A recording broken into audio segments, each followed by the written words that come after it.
Well, hello again, everybody. It's Mr. J. We're in my living room today. Bob and I are changing up the schematics here. Yeah, we're stepping up our game here. Well, we have to, Bob. I'll just share really quick what we partook in this weekend, and then you can introduce what we're going to discuss today. Okay. This weekend, I had the honor to.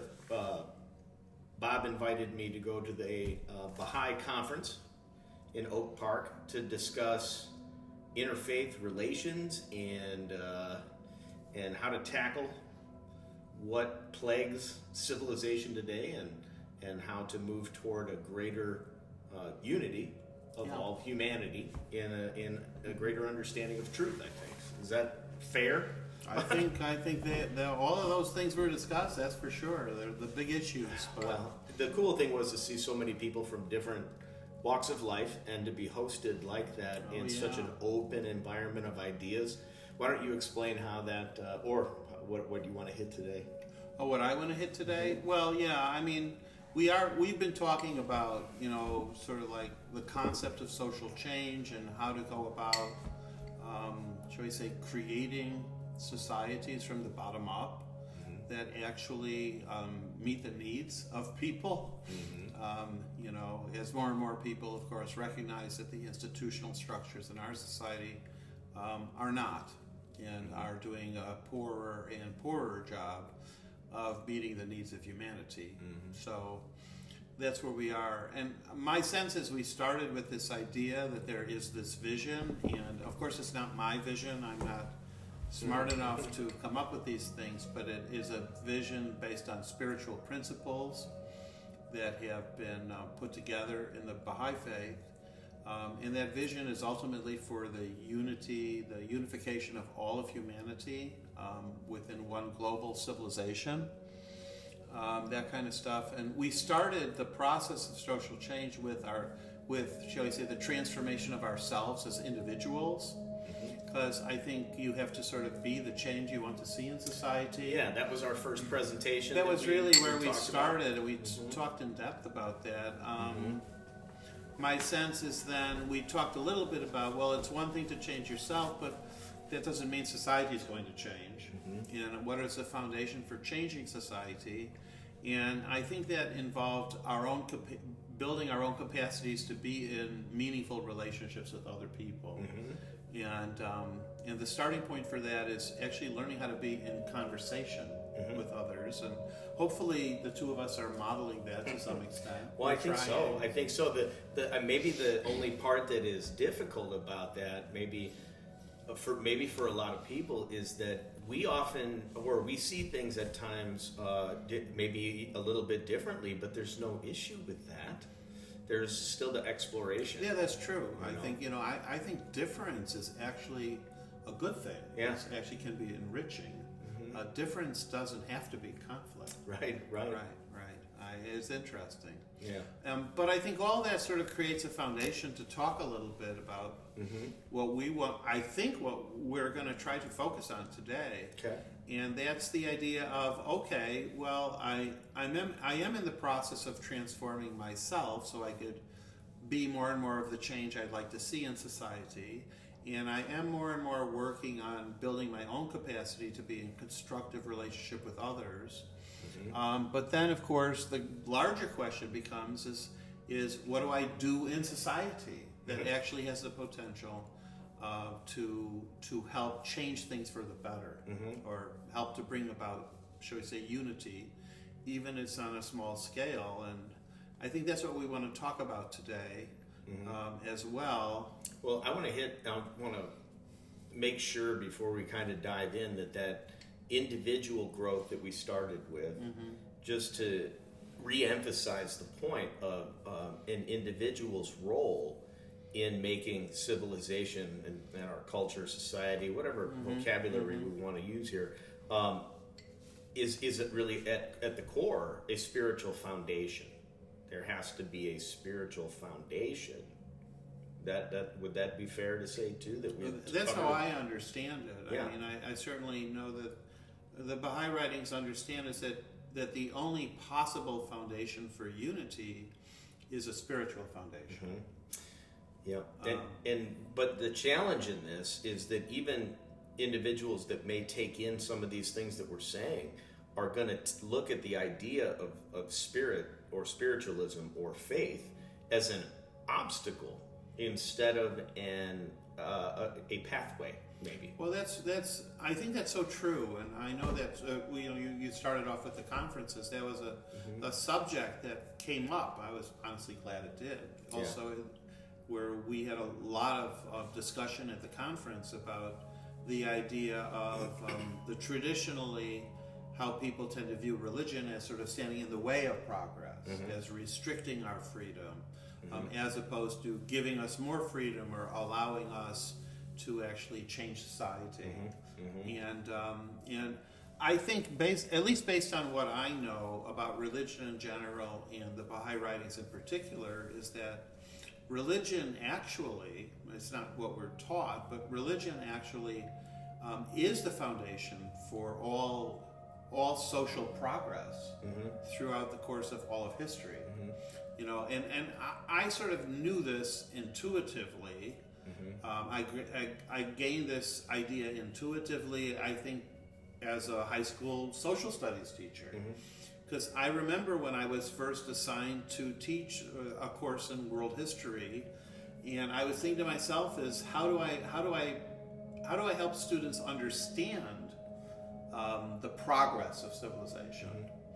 And if I presented it without the religious principles, which, shall we say, brought people together in a common belief system, there was no possible way to understand that progress. So I had to, instead of teaching, shall we say, a world religions unit, I couldn't do that. I couldn't separate that from the progress of the civilizations. I had to teach, for instance, Egyptian religion before I got to Egyptian civilization. What does a culture believe? It was the common beliefs of people that brought them together and allowed them to cooperate in more and more sophisticated ways, the kinds of ways that we think of as essentially civilized ways. Without that underpinning, is you really don't have any way of understanding the civilization itself or understanding the foundations for the progress of humanity. And let's use the word that I know will bridge this for today's discussion is protagonist. That's what you would discuss. Every religious figure that you're alluding to and that has existed in the pathway toward humanity's greater spiritual connection, maybe, or development. Connections may be weak, but development. Every religious leader of any faith lived as a protagonist. You can't be there has to be a commonality for there to be a protagonist. You can't have one without the other. And so what is the individual's role in that is how do you know when to be and how to be a protagonist and toward what end? Because history gives us plenty of protagonists that do not have a very good spiritual end in mind. But it also gives many examples where folks do. Well, I think, like back in ancient history, as we tend to think of protagonists as, shall we say, religious leaders, and then we just follow their lead or we do what they tell us to do. And I think to a large extent in ancient civilization that makes sense. I mean, at that time there were no educational systems that were offered for everybody. Most or the vast majority of the population was either completely illiterate, so they had no possible way to contribute in society. But what's happened, I think, in the last, say, 200 to 300 years of history, is more and more people actually have access to the same knowledge that leaders in ancient civilization had before. And so within the Baha'i writings, they don't think of the leaders of society or the experts as being, shall we say, the protagonists who are the ones who influence the development of society.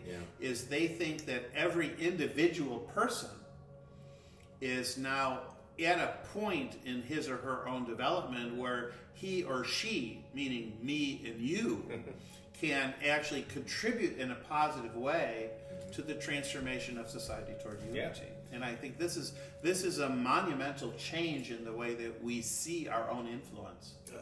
I think it's beautiful, and I think the different, what do you want to call them, revelations, right, that have been demonstrated by the spasms that everybody feels are happening right now, the obstacles culturally and institutionally that have been put into I don't want to say they're put in place to elude us from these, but the institutions have been very abusive in many cases to this pathway of greater enlightenment that we're talking about, and everybody's aware of the growing heightened awareness of all this, and the reason people are questioning more is the greater discovery of their spiritual essence, the potential of individuals to make an impact, or sadly, people feel a sense of desperation and that they do not or cannot make a difference.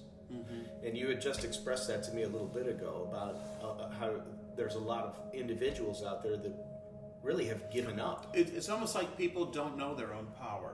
They've lost touch with how much influence they actually have. And I honestly think it's a relatively simple concept to get back in touch with that.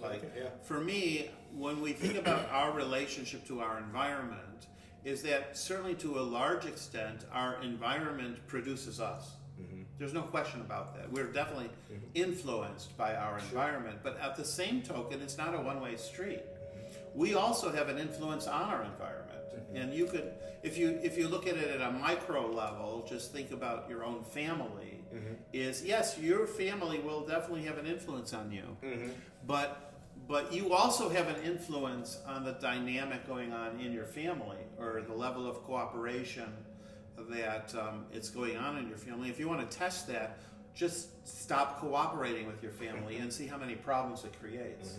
You know what I'm saying? So you really do have an influence on your environment, and I think it's that principle applied on a wider and wider scale which helps us understand this. So my sense is, like, for instance, when I'm having a conversation with a person, whether it's you or whether it's, shall we say, a listener, is I don't think of myself as having a conversation with just Matt Janisak or just, John Doe out in the studio audience or whatever. Is my attitude is when I'm speaking to someone, I always try to keep in mind that every individual I speak with is what I call an ocean.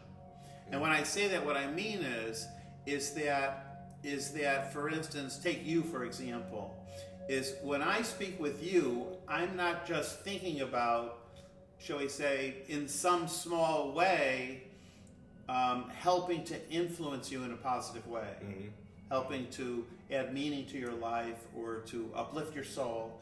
I'm thinking about every other person that you'll come in contact with the rest of your life. And that's a countless number of people, just like the ocean is too big for me to fathom.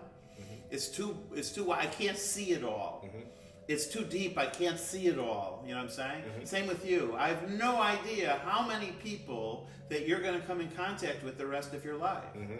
But to the extent that our conversations, shall we say, penetrate each other's hearts, is what you have to say, I'm going to carry with me, and it's going to be some part, sometimes a very explicit part, of conversations I'm going to have with countless other people.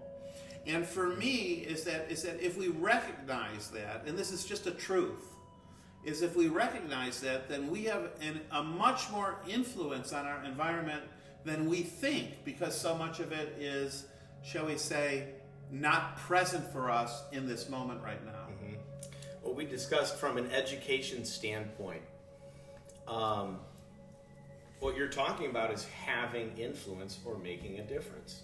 And I mean, that is one of the strange issues in today's education in the system that we grew up in and that we have become is influencers. If an educator is described as an influencer, that is now not that good. That's not considered to be in your job description anymore. Yet we're often told as teachers that you need to develop very strong relationships with your students, meaningful relationships. But at the same time, don't influence them. I don't understand that. You can't have those two things. Meaningful relationships will create the same stories the way that I will use and have used your stories and are getting to know each other with other people already. Your world has become part of mine in that little way, and then I use our example when in concert with others. You have influenced me, and that's a good thing. You know, can we have negative influencers and positive influencers? Sure. But that idea that we can be influential makes me get up in the morning with a little more positive attitude. You know, I think your outlook on life will be more positive. I don't think that we can be. I think we are. Right. I think whether you want to or you don't want to, the moment you're interacting with your environment, whatever that environment is some influence is being exerted upon the environment. It's just how it is. And I think that we've, in large part, lost touch of that. And like you said, I think that in large part people have lost touch of that because over and over we're sent the message that we either don't have influence and or can't have influence on shall we say on the course of our communities, of our neighborhoods, of our societies. We're not allowed to. In fact, I know as a social studies teacher is we're always supposed to present, quote, such a picture of the dysfunction in the world that it's so big. You know what I'm saying? Yeah. It's so huge. It's the corruption is so out of control. The rich people have so much power. It literally is meant to disempower us. Yeah. But those people in power don't want us to act. They want things to be the way they are. They don't want you to believe that you can or do have an influence. Right. It's not in their interest for you to actually have those beliefs. But whether or not that's the case is the actual truth is that whether we like it or not, we are influencing our environment, and it's not something that you're doing and I'm not doing. It's something that everybody is doing. Yeah. And I think this is a really important idea. Once we understand that, the only question becomes, how do we exercise our influence? And so, for me, it leads to the question of, to be a protagonist is someone who is contributing actively to the transformation of society. You know, I've chosen for it to be in a positive way, you know, towards the unity of humanity on some level.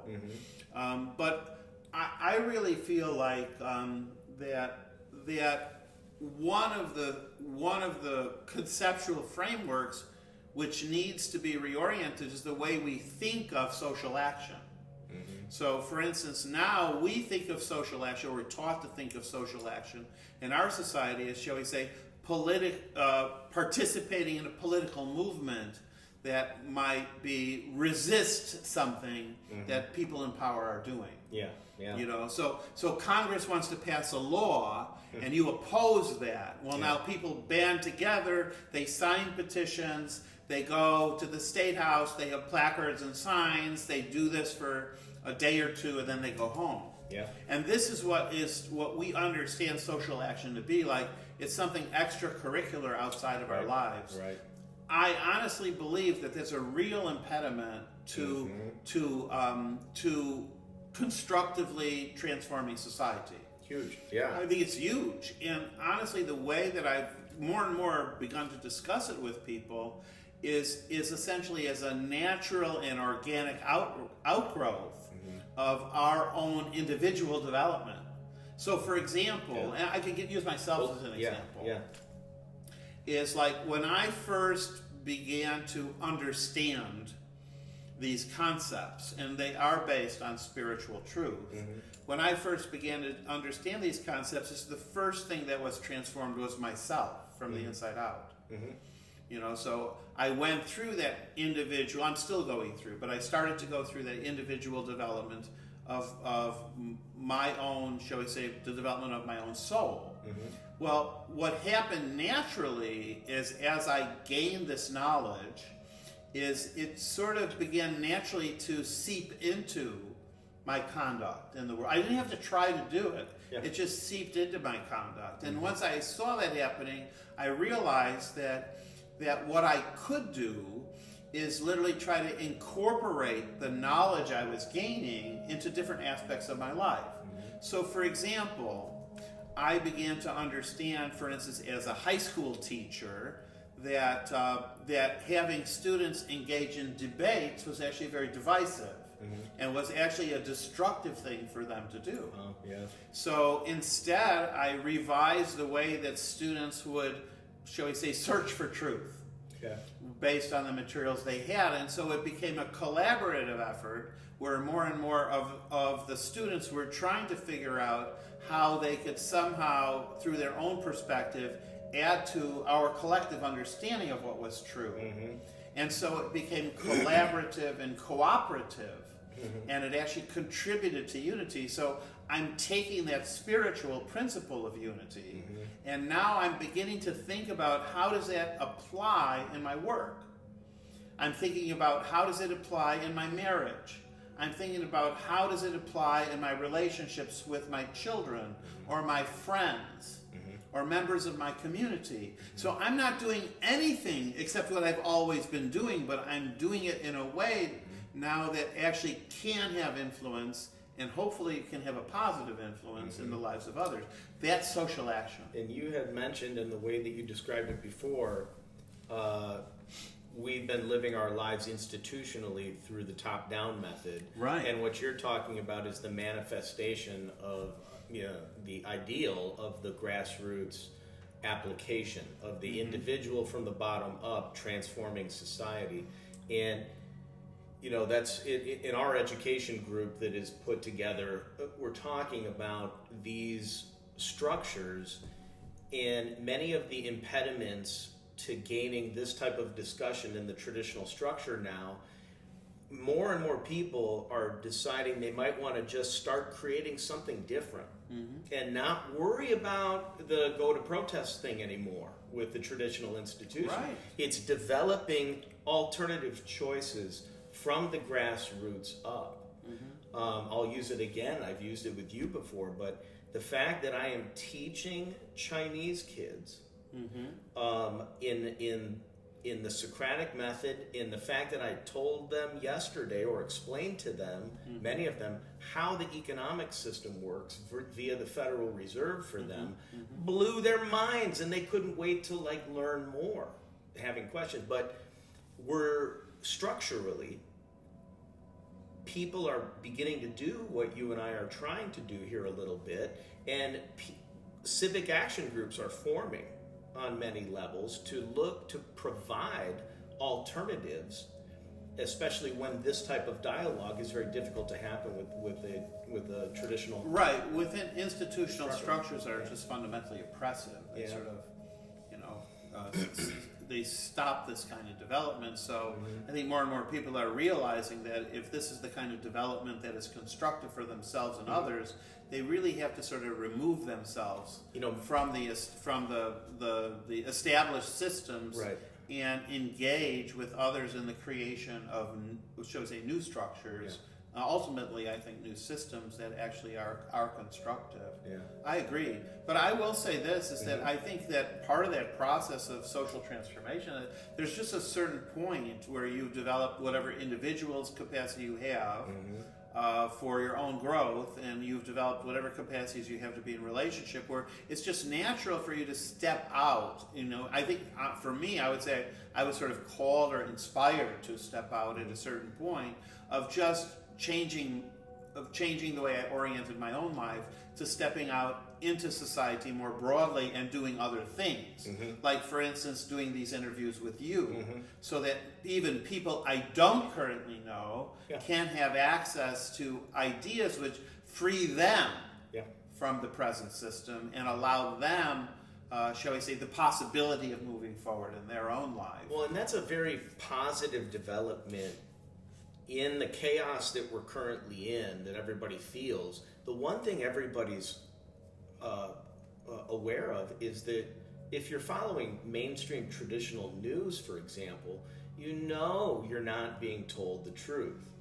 So, Yeah, of course. So people are, at least for the very first time, realizing that. I'm not saying they have to make a choice right now, but at this point they realize that, and they're seeking podcasts, they're seeking alternative forms of exploration for truth, because the purveyors of, or the sayers of truth right now have claimed that they have a monopoly on it.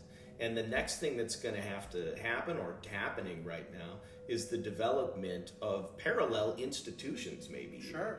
And we're at that beginning stages of people that are taking action because the systems that have been put in place are failing them largely, and they're being motivated. That's really a positive development, I think, for spiritualism, really. I think it's a positive development period. I think we're in a period of real experimentation. Yeah. There's a lot of innovation going on grassroots levels, and I think that is natural when people are beginning to break free from systems that essentially oppress our, shall we say, our search for truth and our ability to live within what actually is true. I mean, that's how it works. I firmly, believe that that ultimately the only possible way for humanity to move forward together in this is if it's based is that the framework for these new systems beginning from the community upward is that they're based upon truths that are ultimately spiritual. Because my sense is that those things which humanity devises, each individual human being devises on their own, however much validity they may have on their own, is that those ideas are human ideas will conflict with each other. And I think that's like a biological necessity, just like on a biological level there has to be a certain amount of diversity in order for that species to have essentially the biological strength to evolve and adapt to a changing environment.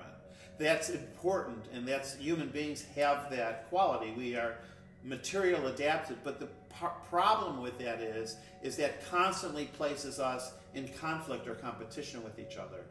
And the more we're in conflict and competition with each other, is the more that progress actually becomes more difficult. Because we're too busy fighting with each other than moving together in progress. The only ideas that have the possibility, shall we say, the real possibility of pulling people together so that in unity they could progress forward together are ideas which transcend the human.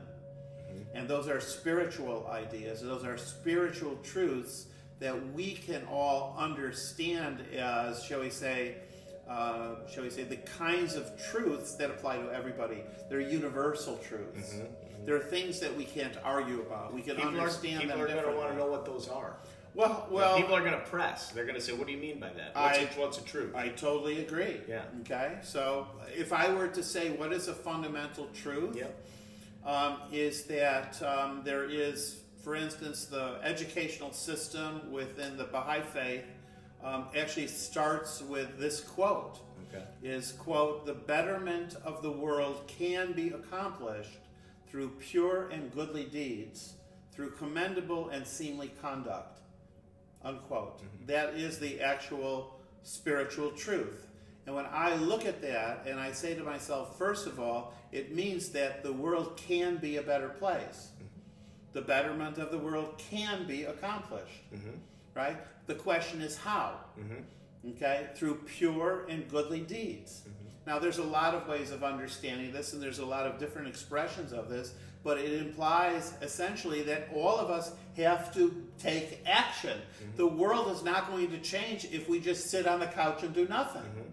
It means that human action must be taken, and is a necessary component of this, which is why we all have to become protagonists. Yeah, I've actually said that, as much as I talk about how dissatisfied at times I am with things, that the only thing that will really ever get the truth to be told, perhaps, would be a mass demonstration at in Washington or something like that. Like you'd literally have to go there with millions of people and just stay there until you got satisfaction. Like if you want some sort of answer, I suppose. But short of that, the surrendering of power by the ones that control it currently is not going to happen. No. But they're going to resist it. Right. Tenfold. And they're, Right. I mean, who are those in power that are preaching division, right? In our culture, every element of the mainstream, it seems like many of the byproducts are meant to just create and sow division amongst people. Very much so. You know? So, right. If we're going to think of a solution to any of these issues that create the division, it would be to remove ourselves from the institutions that are preaching division. Or I agree. Withdraw. I mean, I think we talked about before, I haven't watched mainstream news for like a year and a half, maybe 2 now. Only to find out once in a while, drop in just to see what those people are talking about. And that's like my approach right now. Sure. I need to see what they're talking about because they still have some element of control and influence over our civilization. But to listen to what they say and believe any of it is nonsense. And I think the good thing is I think more and more people are at least awakened to that. I think so. And I always think like, well, when it comes to social action, I can either fight injustice or I can build justice. Yes. And my sense is this is like a personal choice I've made. It doesn't. I don't think there's anything wrong with fighting against injustice. Right. But my attitude is that it's so much more constructive. It's so much more positive. It's so much more creative. There's so much more energy involved in building justice. So instead of fighting against bad deeds, then I'm just engaged in identifying what would be a pure and goodly deed. Yes. And then I spend my life, I want to maximize the amount of time I spend in my days is essentially performing what would be considered on a spiritual level a pure and goodly deed. Because those are the deeds that are actually going to make the world a better place. And I think that's it. And so for me, that's so you're not going to see me in a protest movement against something that's going on in the U.S. Congress. It's not. I don't have a problem with people doing that. Right. I think honestly, their hearts. It might be a pure deed. Their hearts are in the right place. Yeah. But in terms of how much good it could produce, I believe that having a constructive conversation with another person. That is a sort of like is at the level at the level of the heart. It's that kind of exchange that actually helps to uplift someone's understanding and inspire them to action is a much more valuable use of my time. And the word is protagonist, but in an interesting, I think people perceive the word protagonist to mean somebody who's going to buck the system or fight against the system. But you can, if you want to do that, but we're talking more about protagonist in removing yourself from that and creating what you want to be, the positive change that you're talking about, right? A protagonist in that direction. Well, I mean, for me, I can only speak of it, to me, like in a literary sense, the protagonist of a story is like the central figure. It's that sense of that the central figure for the movement of the plot is this person. And so on one level it's easy to grab onto, but my sense also is that this idea of protagonism is that it really is about first of all, each person has to know the truth. And you have to spend time in understanding what is true. Nobody can know the truth, Mr. Bleacher. Well, Nobody that's can know the part truth. of our individual development.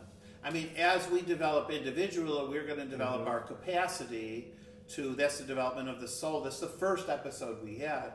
Is the basis for our individual development is to improve in our ability to discern what is true from what is false. And the moment we do that, the moment we do that, then the question becomes, is how are we acting upon that in our life? To me, the powerful actions I take in my life are actions which are based on what is true. Mm-hmm. And I see, and I accept all of these, but we live in a superhero culture, right? We do. Where the mass of the population is waiting for a Superman or a superhero to come save the day for them. And whether we're looking at it from the superhero perspective, or I loved Kierkegaard, one of my favorite philosophers to read, but when he says you want to be the actor in your own play as opposed to the audience. Right. Are you an audience member to what's happening in the world? And generally, you're probably going to be a negative one if you're only a consumer of this. You're going to live an animated consumer of the division that is being preached, and it ends up being a negative influencer.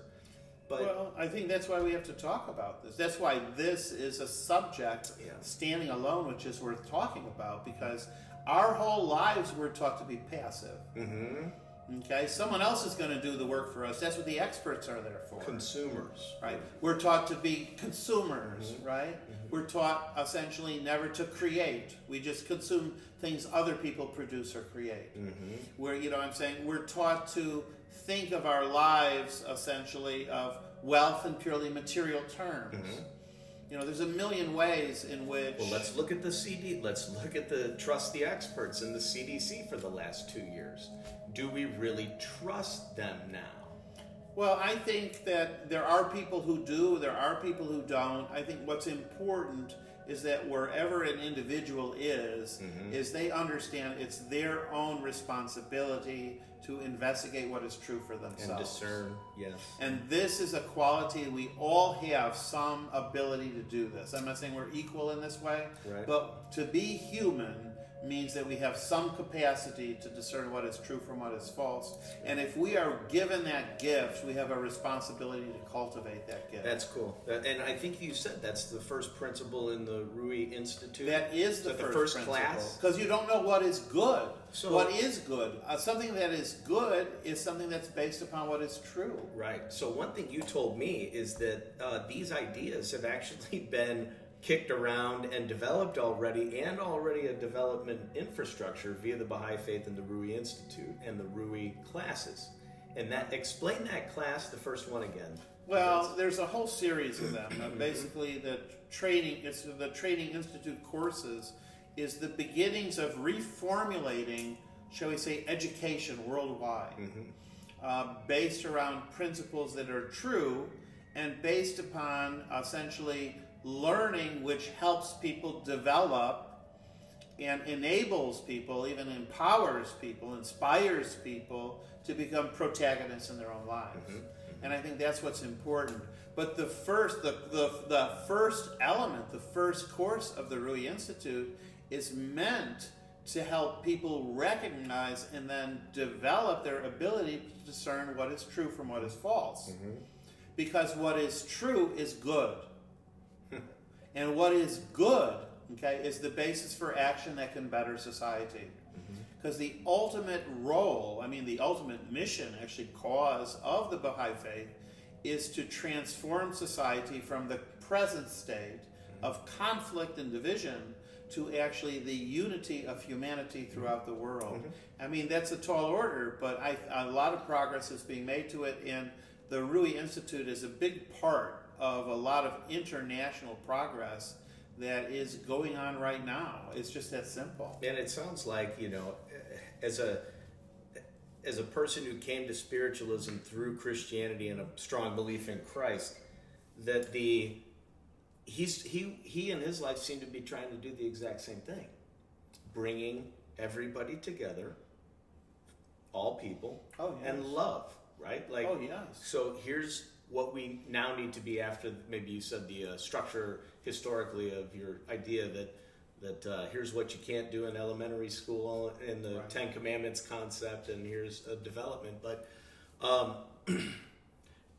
this isn't one faith doesn't have a monopoly over this. To bring unity, the way that I have discovered it through my study in BSF, is many Christians get it wrong too. right? They get it wrong from the concept that it is their self-righteousness and everyone needs to be like us. Many Christians seem to have that perspective at times, but that's not Christ's perspective the way I understand it and the way I've read it. So these aren't new concepts. The cool thing is they're being put together now, right? In a little bit more utilized. So this has been going on for 50 years, right? This, shall we say, this set of courses is something which has been essentially in the field, and experimentation and development has been evolving for over 50 years now. That's been translated into 80 different languages. There's been, I believe, over between 5 and 10 million people have participated in the courses of the Rui Institute so far in that relatively short period of time. And Rui Institute courses are instituted, those 5 to 10 million people are doing this all over the world. Like, for instance, last winter I participated in one of their courses, and it was run, it was the facilitator of that course lived in Dubai. And there were people who were doing that course at the same time on a daily basis. Here it was at 11 o'clock at night. On a daily basis in 5 different continents of the world.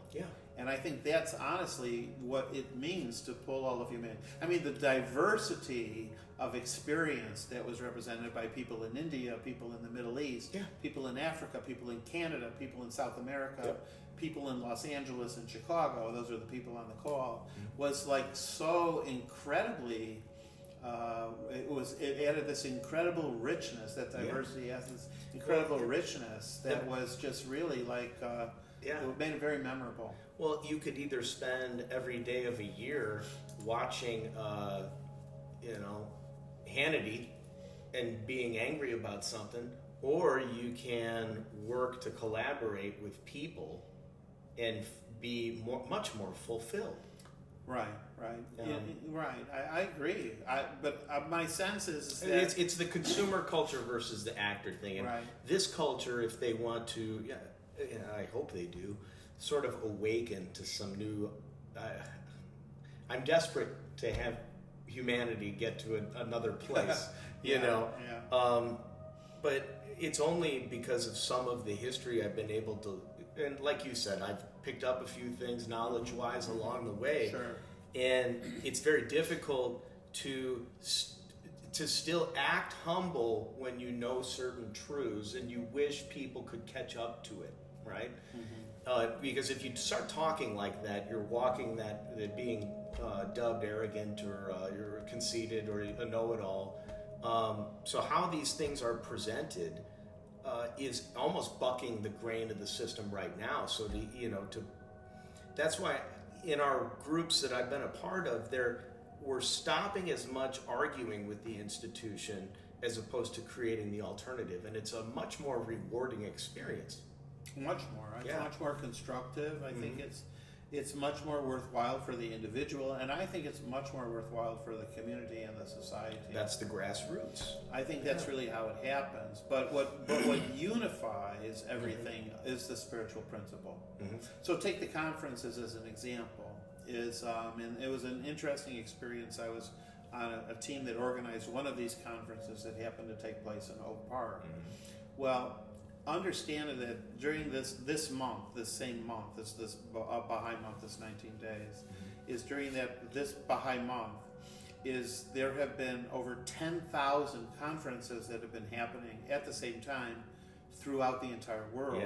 But here's the key, and I think this is, hopefully this is like heartening and, shall we say, inspiring, because it was inspiring to me. The key is, we were just one of those 10,000 plus conferences, but the key is that all of the guidance that was given for the building of community and the progress of society came from the administrative center of the Baha'i Faith, which is the Universal House of Justice in Haifa, Israel. All of the guidance that we were to draw from to construct the conferences, yet all of the conferences were locally constructed based upon resources and guidance that were provided from a central source. Because the idea is that progress in, for instance, Chicago, Illinois, is going to look very different than, say, progress in Nairobi or in Alexandria, Egypt. You know what I'm saying? Or in a rural area in Malaysia. And these are places where conferences are also happening. So it's this unity of thought, right, that is translated into local realities in 10,000 different ways. Just so people don't get scared when because this is what's going to happen when people don't know. The Universal House of Justice to somebody that doesn't understand what you're talking about could mean the Politburo, or so they don't know. And you've explained to me how these individuals are chosen, and it is more grassroots again. Yes, so right. It's not like the Pope or something. Right. It's not like there's a college of cardinals who are elected. Correct. It's right. No, it's not this a secret group. No, it's the Universal House of Justice is an elected body, and they're elected essentially from people throughout the world who are not allowed to campaign. There's no campaigning. There's no political parties. There's nothing like that. They are not allowed to campaign at all. There literally are people who, over a lifetime of service, have been recognized, shall we say, for their ability, for their knowledge and their ability, their compassion for others, that qualify them to be, shall we say, to hold a position on a body of leadership. There's no individual who has any legal authority, but the body itself, when it meets, there's 9 members that actually do have authority to interpret the writings of the faith. And it's no individual can interpret the writings of the faith, only that body can. And they're subject to elective procedures. So it's fascinating. I actually have met a few of Universal House of Justice members. I'll travel around the world giving talks, and I know people who have personal relationships with them. And the number one quality which essentially which distinguishes them, their leadership ability, is their humility. I honestly, you wouldn't even know, if there were a third person in an interview here and he happened to be a member of the Universal House of Justice, you would not know it. Because that person would be the most humble person in the room. Right. And it's a completely different conception of leadership than the dysfunctional idea of the authoritarian dictator that we've come to acknowledge in the modern world. Top down implies, hoops. If you want to climb that scale, you're going to be going against the flow. Right. So, and it's a kick, and it's a scratch, and it's a claw your way to the top idea that isn't based on trust. It's based on benchmarks. And what we're talking about here is central, perhaps, organization, but it is trust. It's trust humanity. Well, what's interesting is that for the House of Justice to say, we're not going to give you a program, we're going to support 10,000 localities throughout the world, you just support them by giving them resources, and they develop their own program, is this incredible faith in the ability of the grassroots of humanity to essentially become protagonists in their own progress. And I see this is a very different than what we see going on in the world. And I have to say that the conferences were challenging for our particular community here in Oak Park, but they were the kinds of challenges that our community rose to, and they were the kind of challenges which actually are helping our community to progress. But it only happened because the House of Justice said, we're going to trust you to develop a program based upon these materials and this guidance that best serves the needs of your community. They're saying, we don't know the needs of your community as well as you do.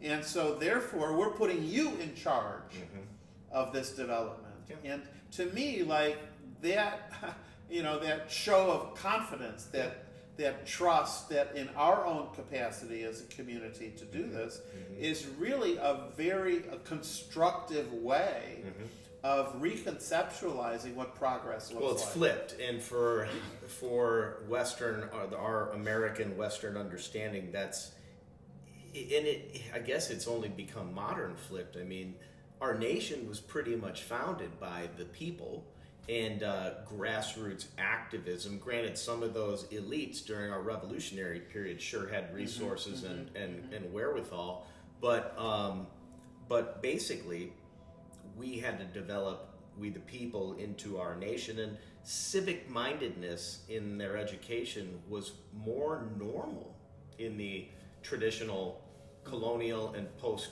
early republic schools. People were taught how to organize and how to engage in civil social action together, Right. more often than they are now. Now it's trust the leaders. Trust the leaders. Yeah. I do think that in the society we're living in today, shall we say, the starting point is for us to understand that those people who do hold power in our society, and mostly they're economic, political elites, is their best interest is to make sure that we never develop, like you and I do individually, that we never develop the capacity to be a constructive agent for social change. Yeah. Because the last thing people in power want is social change. You know. And we have to understand this. This just makes sense. Yep. This is why the educational system doesn't work, because the people who create, support, sustain that system are those people who hold economic and political power in our society. So their best interest is that you only develop the kinds of skills that keep you in servitude to us. Because that's what serves their best interest. You know, you're speaking protagonist, and that explanation right there does make me think of the one of the protagonists I love today is Jordan Peterson, and he does say things like the elite or whomever is in charge, clearly they don't want dangerous men, and ideas that we are talking about are considered to be dangerous by those that hold the power right now. Because this is an empowering and enlightening and a positive direction for people's energy that could actually create real change, and you would become a dangerous individual to this. You'd be a protagonist to that system, and well, I think you're right. I think from the point of view of power, you and I are dangerous people, right? But from the point of view of truth, is those in power are the ones who are dangerous. Bob, I think that might be a great place to knock it out today. Think about it. I think that was one heck of a good point. So that's the whole point. We're trying to flip the script here. That's so it's right. like create a new script. Yeah. Right. Yeah. So anyway. All right. It's always good to talk to you. You too, sir. It always is. Thanks, Bob. Thank you.